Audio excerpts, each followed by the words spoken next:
Hello all, today's topic is recursive function.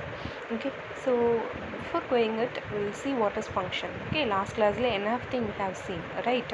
So function is used for reusability, and we have two types of function, built-in function and the user-defined function we have seen, right?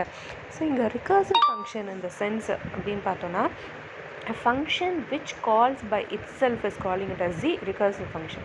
Okay, அந்த ஃபங்க்ஷன்லேயே இருக்கும் அந்த காலு. அதை வந்து திரும்ப அந்த ஃபங்க்ஷனை வந்து கால் பண்ணி அன்டில் வந்து அவங்க ரிசல்ட் வந்து ஒப்டைன் பண்ணுற வரைக்கும் அது வந்து ரிகர்சிவ் ஆகிட்டே இருக்கும். ஓகேவா? ஸோ அதான் நம்ம ரிகர்சிவ் ஃபங்க்ஷன் சொல்லுவோம். And best example for the recursive function is the factorial. Okay, எந்த ப்ரோக்ராமிங் லாங்குவேஜ் எடுத்தாலும் ரிகர்சிவ் ஃபங்க்ஷனுக்கு எக்ஸாம்பிள் பார்த்தோன்னா ஃபேக்டோரியல் தான் நம்ம கொடுப்போம், right? So before that will see the basic structure of the recursive function. Okay, so இங்கே டெஃப்ன்றது keyword, ரிகர்ஸ்ன்றது function name. ஓகேவா? So கோலனோட என் பண்ணியிருக்கிறாங்க. ஓகே, ஆல்ரெடி பார்த்தோம். நெக்ஸ்ட் வந்து ரிகர்ஸ் அப்படின்றத வந்து அங்கே யூஸ் பண்ணியிருக்கிறாங்க. ஓகே, கால் பண்ண யூஸ் பண்ணியிருக்கிறாங்க. ஸோ இது என்ன ஆகும்? Next outside of the function என்ன பண்ணியிருக்காங்க? ரிகர்ஸ் யூஸ் பண்ணியிருக்காங்க. ஸோ இன்சைடில் இருக்கிறது என்ன ஆகுதுன்னா அகெயின் அண்ட் அகெயின் வந்து அது வந்து கால் பண்ணிகிட்டே இருப்பார். Function which calls by itself.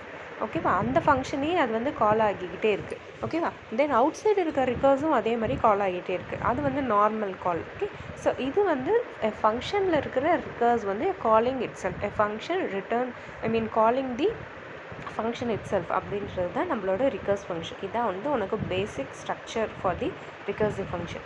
ஓகேவா? ஸோ இதுக்கு நம்ம எக்ஸாம்பிள் பார்க்கணுன்னா ஃபேக்டோரியல் வச்சா தான் நம்மளால் வந்து கிளியராக அண்டர்ஸ்டாண்ட் ஆக முடியும். ஓகே, ஸோ இங்கே என்ன ஃபைண்ட் அவுட் பண்ண சொல்கிறாங்க? ஃபேக்டோரியல் ஆஃப் தி நம்பர் 6க்கு வந்து they are asked to find the factorial. So already record ப்ரோக்ராமில் ஃபேக்டோரியல் இருக்கும்னு நினைக்கிறேன். இருந்துச்சுன்னா you can write that program itself. Okay, so they are asking to find the factorial of number 6. Okay, so we'll see the example. So def factorial x. Okay va? Next, if x equal to 1 இருந்துச்சுன்னா return 1. okay, so இல்லை 1 இல்லை அப்படின்னா என்ன பண்ணணும்? return x into factorial of x ஓட value என்ன? அப்போ 1. ஓகேவா? so 1 into factorial of 1 minus 1. Okay, 1 minus 1 என்ன ஆகிடும்? அப்போ 0 ஆகிடும். ஓகே, அகெயின் வந்து அது ரிட்டர்ன் ஆகிக்கிட்டே இருக்கும். சரியா? So until the condition is satisfied. Until condition satisfied ஆகிற வரைக்கும் அது வந்து நம்மளுக்கு வந்து ரிட்டர்ன் ஆகிட்டே இருக்கும். ஓகேவா? ஸோ இதை வந்து நீங்கள் ஒர்க் அவுட் பண்ணி எனக்கு வந்து காமிங்க. இங்கே வந்து நம்ம என்ன எடுத்துருக்குறாங்க? 3ன்னு எடுத்துருக்குறாங்க. ஓகே, ஸோ நம் 3ன்னு என்னது? They are finding the factorial for the number 3 find out பண்ணி இந்த இடத்துல. Okay, can you understand? அப்போது இங்கே மேலே ஃபேக்டோரியல் ஆஃப் எக்ஸ் இருக்கு இல்லையா, அது வந்து ஃபார்மல் பேராமீட்டர். இங்கே ஃபேக்டோரியல் ஃபேக்டோரியல் ஆஃப் நம்னு இருக்கு இல்லையா, இது வந்து ஆக்சுவல் ஆர்குமெண்ட். இப்போ புரியுதா? நேற்று பார்த்தோம் இல்லையா, ஃபார்மல் அண்ட் ஆக்சுவல். எக்ஸுன்னு இருக்குது, இங்கே நம்மன்னு இருக்குது. அது அப்படியே சேஞ்ச் ஆகிருக்கு. ஸோ இது வந்து மேலே இருக்கிறது வந்து ஃபார்மல் அண்ட் இங்கே நம்ம யூஸ் பண்ணியிருக்கிறது வந்து actual argument. okay, so your work today is to give the manual calculation for this program. okay, இதுக்கு வந்து manual calculation போடுங்க. ஃபஸ்ட் 3 ட்ரை பண்ணுங்கள், நெக்ஸ்ட்டு 4 5 6 7 அப்படின்ட்டு ட்ரை பண்ணி அப் டு ஒரு 7 வரைக்கும் வந்து போட்டு எல்லோரும் வச்சுருக்கணும். Evening and as somebody to send to me. okay, so that's it. Next will move on to this R same example தான். அதே வந்து எப்படி வந்து நம்ம ஃபேக்டோரியல் ஆஃப் 3 எடுத்துருக்கோம். First call with 3, second call with 2, next minus ஆகிட்டே இருக்கும். 3 2 1 minus ஆகிட்டே இருக்கு இல்லையா. ஸோ அதை வந்து இங்கே சொல்கிறாங்க. ஓகே, அது எப்படி ரெடியூஸ் ஆகிட்டே இருக்குது அப்படின்றது. ஓகே, அன்டில் 6 வர வரைக்கும். 6 தானே 3யோட வேல்யூ, ஃபேக்டோரியல் ஆஃப் 3 6 இல்லையா. ஸோ 6 அவுட்புட் வர்றது எப்படி வருதுன்றது வந்து they have shown here. Okay, same thing தான் இங்கேயும்.